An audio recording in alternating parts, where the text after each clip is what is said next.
Oregon lands their next great wide receiver, and boy, he reminds me of Troy Franklin. Here we go. You are Locked On Ducks, your daily podcast on the Oregon Ducks, part of the Locked On Podcast Network, your team every day.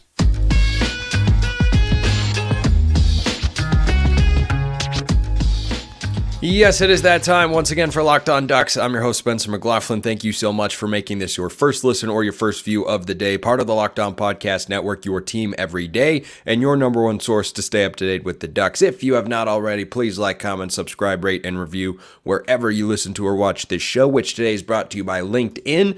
These days, every new potential hire can feel like a high-stakes wager for your small business. That's why LinkedIn Jobs helps find the right people for your team faster and for free. Post your job for free at linkedin.com/lockedoncollege. Terms and conditions apply. I am not a football scout. I am but a casual observer. Mike, maybe not casual observer of the game of football. I am supremely high on Gatlin Bair. That is Oregon's latest 2024 wide receiver commitment, who will not be on campus for a couple of years. He'll serve the next 2 years a la Britton Covey at Utah on an LDS mission, so he's actually a 2026 recruit. By the way, bonus points to you listening to or watching the show if you can name the other 2026 recruit Oregon has. I'll come back to that in a couple minutes if I remember as I am recording the show here. But Gatlin Bair can be the next Troy Franklin for the Ducks. Coming out of high school, Bair is 6'1", 194 pounds, with track speed and just a make-you-miss sort of ability. I'll get to the caliber of competition in just a moment. Coming out of high school, Troy Franklin was 6'2", 170 pounds. He's since bulked up and became, maybe the best receiver we've ever seen. He's the best Oregon wide receiver of my lifetime. He just had the best season that Oregon receivers have had maybe in the history of Oregon football. I mean, give me a season that is up there. It's certainly top 3. I don't know that it's outside of the top 2. It's certainly number 1 in my lifetime, and I love Jeff Mail, but Franklin was really, really good. Both guys borderline 5-star recruits, which I'll touch on in a moment, but Franklin had a composite rating on 24/7 of around 97. Gatlin Bair's is around 98. Now, even though he's serving a 2-year LDS mission, he does count, Gatlin Bair, towards Oregon's 2024 recruiting class, which is the best in the history of Oregon football. It is up to 3rd nationally in 2024. Do you know the only schools that have a higher ranked recruiting class in the 2024 cycle than Oregon? Georgia and Alabama. That's it. Those are the only teams that have recruited high school talent better in the eyes of 24/7 Sports for the 2024 recruiting cycle. Now, Gatlin Bair hasn't signed his national letter of intent just yet. Every other kid in the 2024 cycle has.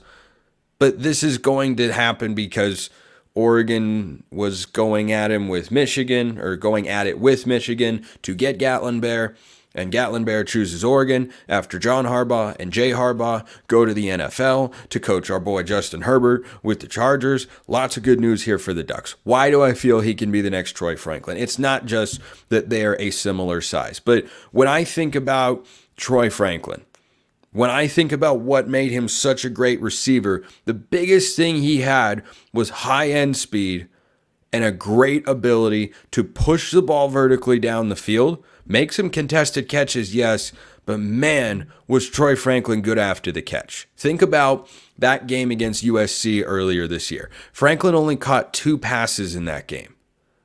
He had 150 yards receiving. One of them was a 7-yard touchdown, in which he caught the ball on the move. Bo Nix puts it on his hands perfectly. He doesn't have to break stride, and he just runs away from the entire USC defense. When I watch Gatlin Bair's film, the fluidity, explosiveness, and ease of movement just makes me see Franklin. That's who I see. And so, yeah, this isn't going to be an impact player for the Ducks for a couple of years, but this is someone that Oregon fans should have on their radar. I don't know of an instance in which a player has committed, gone on a mission, come back, and decided to go somewhere else. It's a weird, strange new world of college football. Sure, anything technically could happen there, but I just watched the way that he is able to move with the football in his hands. He plays some defense as well. He's going to be a wide receiver with the Ducks, fear not. But his ability to just have elite straight line speed and his frame, it all reminds me of Troy Franklin. The way he runs, I think he can be that guy for the Ducks. I think he can be that next great wide receiver for Oregon. I am all in on the Gatlin Bair hype train. I still plan to be hosting this show when he takes the field in 2026. But guess what? Here's something you don't have to worry about. He's 6'1", 194 at this point in time. I do not suspect he's going to need a year in the weight room like Troy Franklin did. Remember, Troy Franklin and Dante Thornton, what was the nickname of those two guys? The Skinnies. Unleash the Skinnies. And Oregon did in 2022 to an extent. Right? Thornton was kind of the third or fourth receiver there behind Franklin and Hudson and Chase Cota. And then Oregon had Franklin still around in 2023. Dante Thornton went to Tennessee. Franklin popped. And Franklin put together an amazing season there. Troy Franklin is a true freshman. Had 18 catches for just over 200 yards. Was not a big part of the offense. You know why? Because he was really small and skinny coming out of high school. But he was fast and a talented receiver. But he needed time to adjust physically. I don't anticipate that being a problem for Gatlin Bair. I think he is someone who, once he does get on the field, I know it's a couple seasons from now. The answer, by the way, is Tony Cumberland, 5-star defensive lineman, composite on 24/7, is the other 2026 commit for the Ducks. I know we're a ways away, but recruiting does not stop. The 2024 recruiting class that is top 3 nationally and the best Oregon has ever landed from the high school ranks, guess what?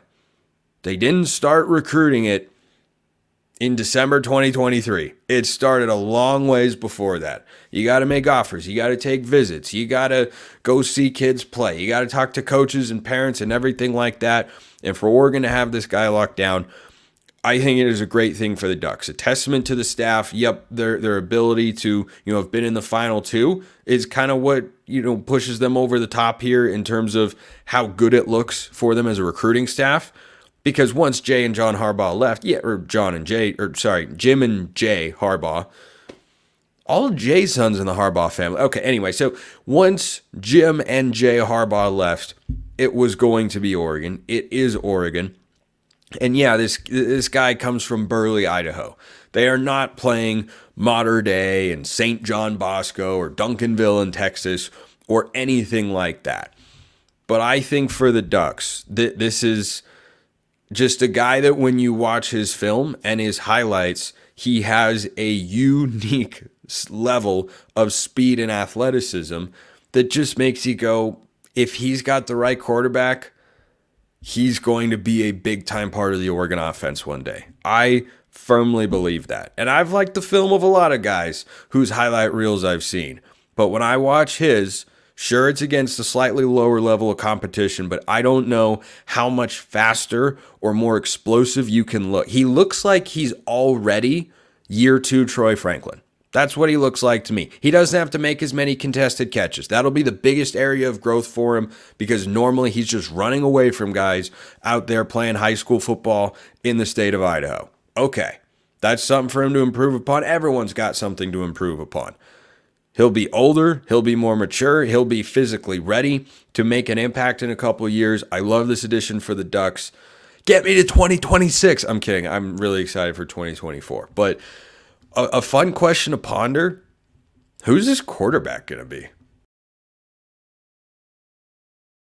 What are you going to do when you check out LinkedIn Jobs? Find a qualified candidate. When you're hiring for your small business, you want to find quality professionals that are right for the role. That's why you have to check out LinkedIn Jobs. LinkedIn Jobs has the tools to help find the right professionals for your team faster and for free. LinkedIn is not just another job board. LinkedIn has a vast network of more than 1 billion professionals, which makes it the best place to hire, gives you access to the professionals you can't find anywhere else. LinkedIn does all that while making the process easy and intuitive. Hiring is easy when you have that many qualified candidates. So easy, in fact, that 86% of small businesses get a qualified candidate within 24 hours. LinkedIn knows that small businesses are wearing so many hats and might not have the time or resources to hire, and they make the process process easier. Post your job for free at linkedin.com/lockedoncollege. That's linkedin.com/lockedoncollege to post your job for free. Terms and conditions apply.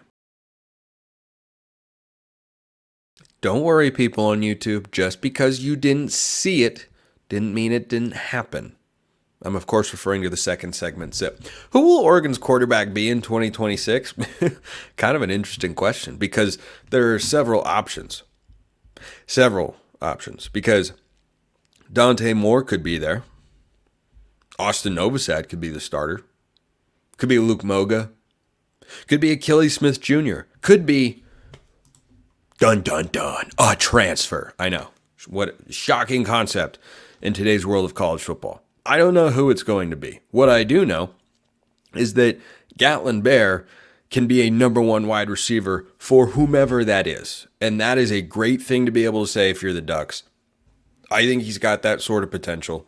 I think he's got that sort of upside. And I think Oregon's quarterback plan is pretty solid. And you know what you need to be able to give your quarterbacks every single year? Wide receivers. You got to be able to give them talent. Guys to throw the ball to. Bo Nix had a couple of good guys down at Auburn. Did he have Troy Franklin and Tez Johnson? Because when he got those two dudes, suddenly he's in New York City for the Heisman Trophy.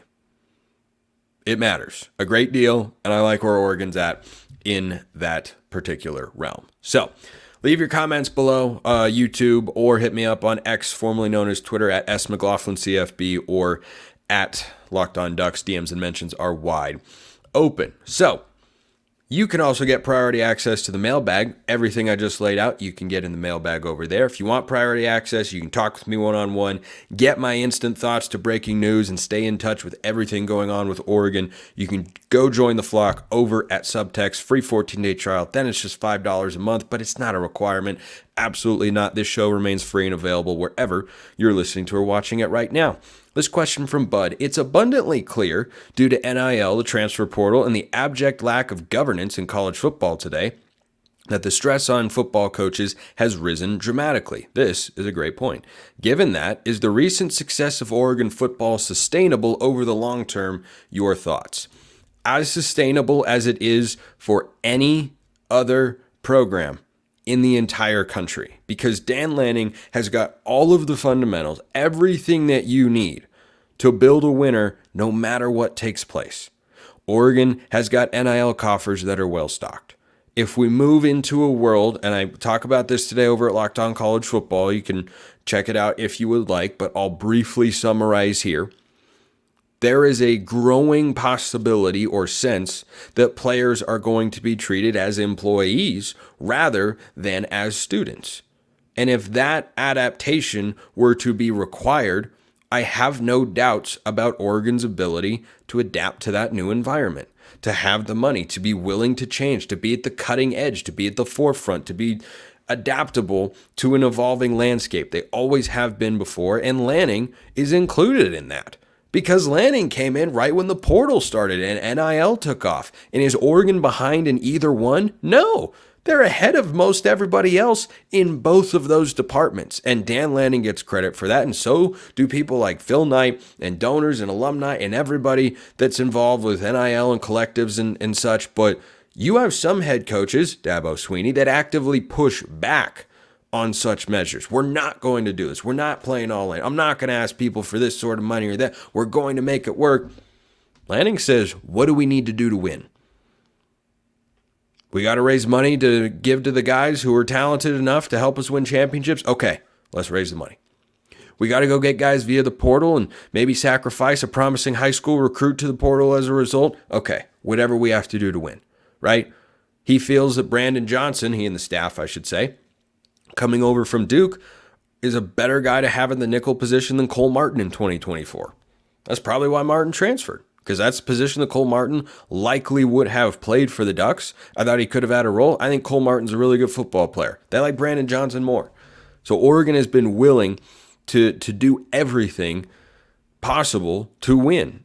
And Dan Lanning is only in his second year as a head coach. And so that's the first part of the sustainability argument that I'm making. The second part of it is Lanning himself got better year one to year two. The team got better year one to year two. But Lanning as a coach, And certainly when you're a head coach, we as fans should judge him on the roster that he does put together, because that's reflective of your head coach and who's in charge of making all final decisions on player personnel. Sure, there's an entire player personnel staff. There's a chief of staff, director of player personnel, scouting, recruiting, all those sorts of people.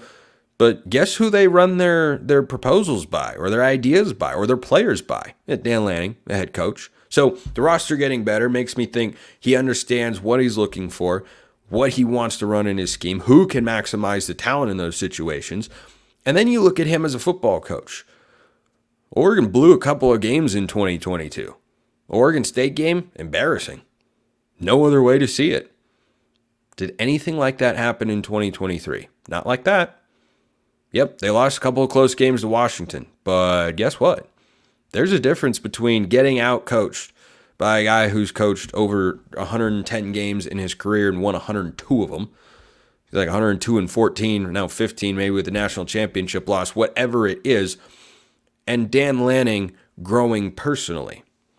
No, on game days, he was not as good as Kalen DeBoer. Not once, but twice. But was he a better coach than 2022? Yeah, because every time Oregon got a big lead, no one came close to coming back. The defense got better. I thought the offense, even in some areas, ran better. He made a good hire at offensive coordinator. Again, not an easy thing to do. Another way to judge a head coach. So all the fundamentals that are there are there that you'd want as a fan to look and say, no matter what happens, no matter what changes come to college football, no matter what conference Oregon plays in, Dan Lanning is going to continue to succeed.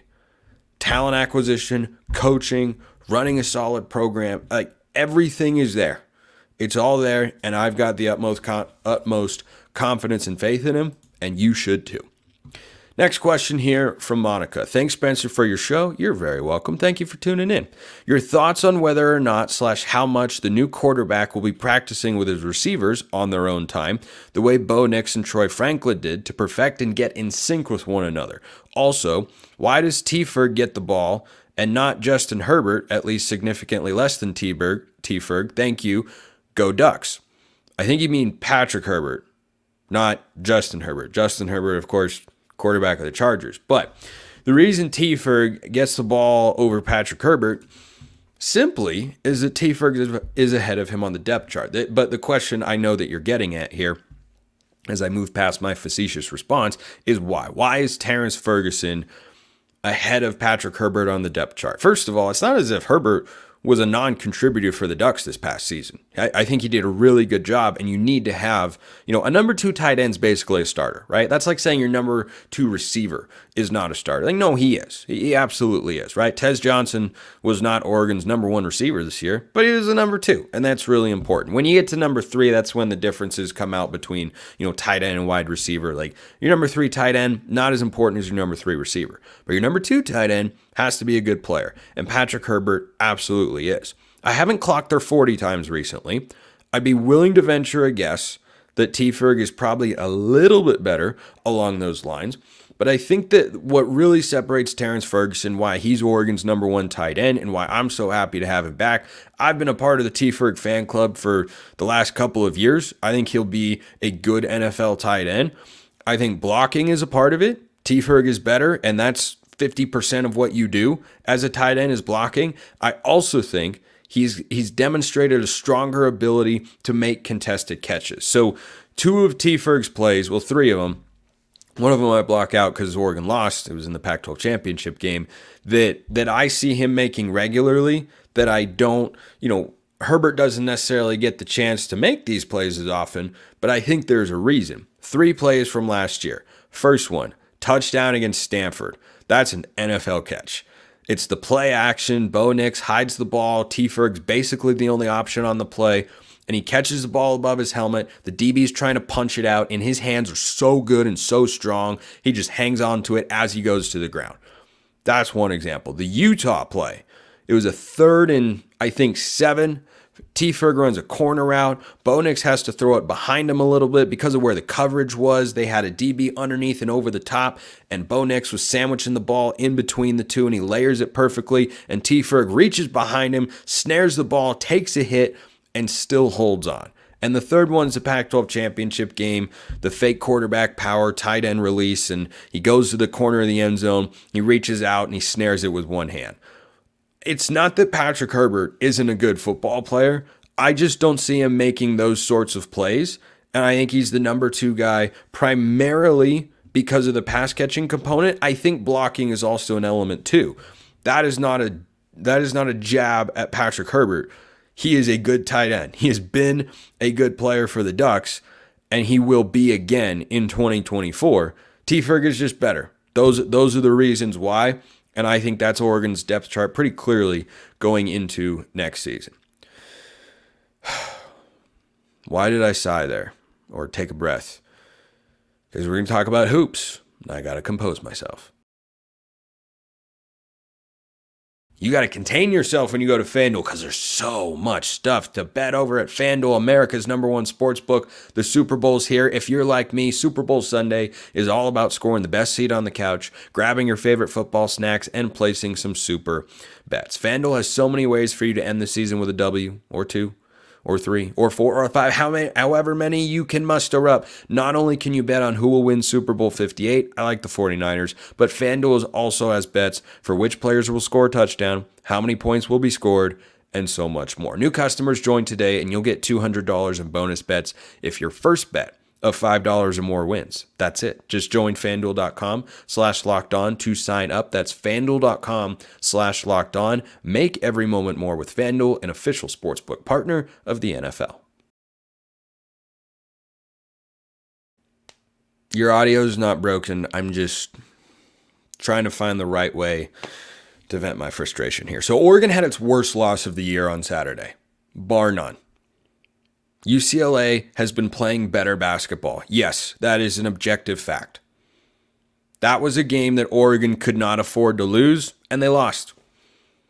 And it felt like after Thursday's game against USC, who's also maybe playing a little bit better basketball, not quite on UCLA's level, but still they've been improved from where they were to start the year.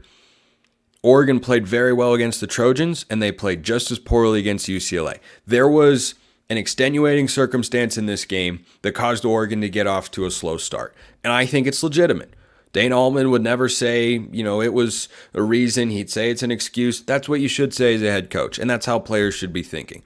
We out here in the fan space, though, and media space can recognize this is a legitimate hurdle. So Oregon was staying at a hotel down in Los Angeles, a mile from the arena, from Pauley Pavilion. And they took about 90 minutes to go that mile. Why? The presidential motorcade was rolling through. Caused a delay.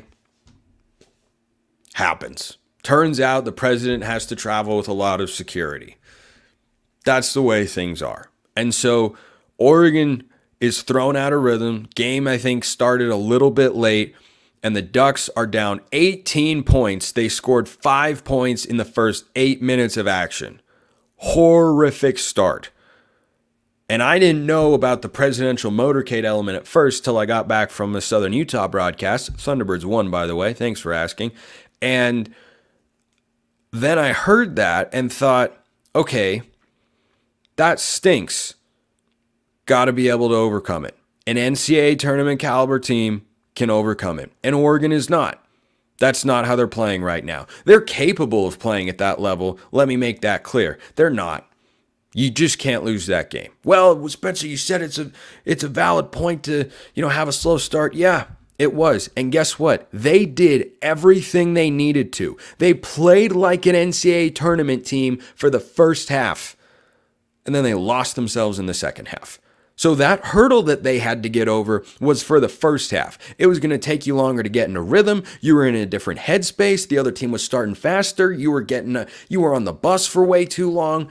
That is challenging. I think that is completely legitimate. But that hurdle was leapt over by the Ducks to their credit. They led the game at the half. Down 23-5, Oregon led the game at the half. And if this Ducks team had what it took, the way that they have showcased at times this year to be a good NCAA tournament team, to be a dangerous team that can make noise, they would have won that game, and they didn't. And it was really frustrating to watch. And, you know, Dana Altman is a fantastic coach. He admitted this post-game, and I'm glad he did because he's 100% right, and I was pulling out what little hair I keep on my head in that second half. There were no defensive adjustments. UCLA came down and ran a deep ball screen, and N'Faly Dante was just sitting back in the paint the entire game to box out the big for the rebound rather than contesting the guy who has the ball. And they had no adjustment. They had no answer. Twice I saw Mo Diawara take the guy coming off the screen, only for him to throw a wide open backside lob. Oregon was completely out of sorts defensively. They had every opportunity to take control of that game. But Dante missed a dunk when Oregon was trying to make a run and pull ahead. He then missed the 2 free throws. That swung momentum back to UCLA. Oregon could not hit a 3 to save their lives in the second half. It was hard to watch. Great looks from good shooters, and they just kept on missing. And defensively, UCLA, 10-11 UCLA, beat Oregon, starting the second half 11 for 15 from the field. And then they cooled off. They started missing shots. Oregon didn't play great defense. Let's make that inexplicably clear. UCLA started missing shots, and Oregon couldn't answer. They couldn't hit shots. I cannot count the number of times, I don't remember the number of times that Oregon had an open look at a 3 in the second half of that game and just flat out missed. And I'm not going to give you the second half to, well, they were on the bus for a long time. No, I'll give you the first 10 minutes, maybe even the first half. But Oregon was in position to win the game. They lost that one. And just like the USC game, a loss was more punitive than a win was beneficial. And Oregon going into that one was next 4 out for Joe Lunardi and bracketology, which is a fine place to be. There's a lot of movement between now and Selection Sunday. But guess what? Oregon is not going to be on the bubble anymore. They are going to be, it feels, reliant on either a dominant stretch run, which, because I love March Madness and college basketball, I'll refuse to give up complete and total hope for until the fat lady truly sings. But Oregon has got 9 games left. 9. They can't lose more than 2 if they want an at-large bid. And only one of those games can be in the month of March because the final 3 games are Arizona, Colorado, Utah. Those are the best teams resume-wise and just quality of team-wise in the Pac-12. Oregon now has to win at least 2 of those games, maybe 3. Maybe 3, but they've still got 6 games to play in the month of February. And that was an incredibly frustrating loss because the opportunity was there and Oregon couldn't defend. And I have defended Dana Altman. I think he's still a really good coach, but he's clearly lost a step at the defensive end because Oregon teams, if you think about the best Oregon teams, they were great. Not good, they were great defensively. And sometimes they struggled to score. Like that Oregon team in 2019 with Peyton Pritchard, Lou King, Kenny Wu, Nehab Amin, Paul White. That was kind of a squad. They went to the Sweet 16.